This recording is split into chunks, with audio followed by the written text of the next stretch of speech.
बस बहुत हो गया। मैंने बहुत ट्राई कर लिया, बहुत कोशिश कर ली, पर कुछ नहीं होता।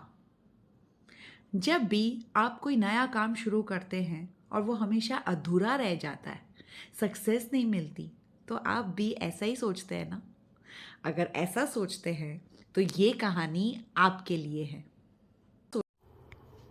एक बार एक मकड़ी ने डिसाइड किया कि वो बहुत बड़ा जाला बनाएगी जिसमें कीड़े और मक्खियां फंसेंगी। बड़ा मजा आएगा। वो कमरे के एक कोने में जाला बनाना शुरू करती है। जैसे ही वो जाला बनाना शुरू करती है तो उसकी नज़र बिल्ली पे पड़ती है, जो उसे देखकर हंस रही होती है। मकड़ी हैरान होकर बिल्ली से पूछती है कि तुम्हें इतनी हंसी क्यों आ रही है। बिल्ली कहती है, हंसू नहीं तो क्या करूं? ऐसे कमरे के कोने में जाला कौन बनाता है? कौन आएगा यहाँ? बेकार में तुम अपना टाइम और एनर्जी वेस्ट कर रही हो। बिल्ली की ये बात मकड़ी के गले उतर गई।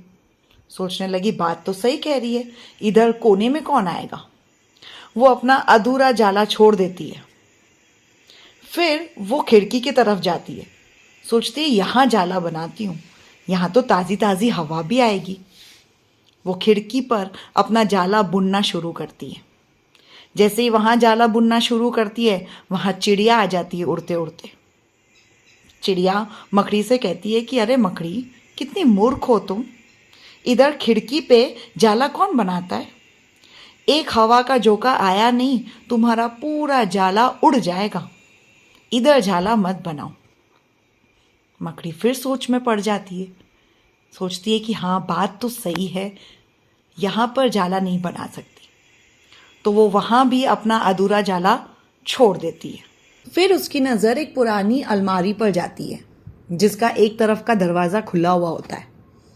मकड़ी सोचती है, ये परफेक्ट जगह है, मैं अपना जाला यहाँ बनाती हूँ।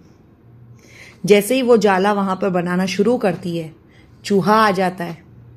मकड़ी से कहता है, अरे मकड़ी, ये कितनी पुरानी और बेकार अलमारी है, इधर जाला बना रही हो, आज नहीं तो कल ये अलमारी फेंक दी जाएगी। तुम बेकार में अपना समय बर्बाद कर रही हो, इधर जाला मत बनाओ। अब मकड़ी को चूहे की बात भी सही लगने लगी। वो तीसरी बार अपना जाला अधूरा छोड़ देती है। अब तक वो 3 बार अपना काम शुरू कर कर छोड़ चुकी होती है। उसकी हिम्मत टूटने लगती है, बहुत थकान हो जाती है, उदास हो जाती है कि आखिर मैं अपना जाला कहाँ बनाऊं और कब इसे पूरा करूं। फिर अचानक उसे एक छोटी सी चींटी दिखाई देती है।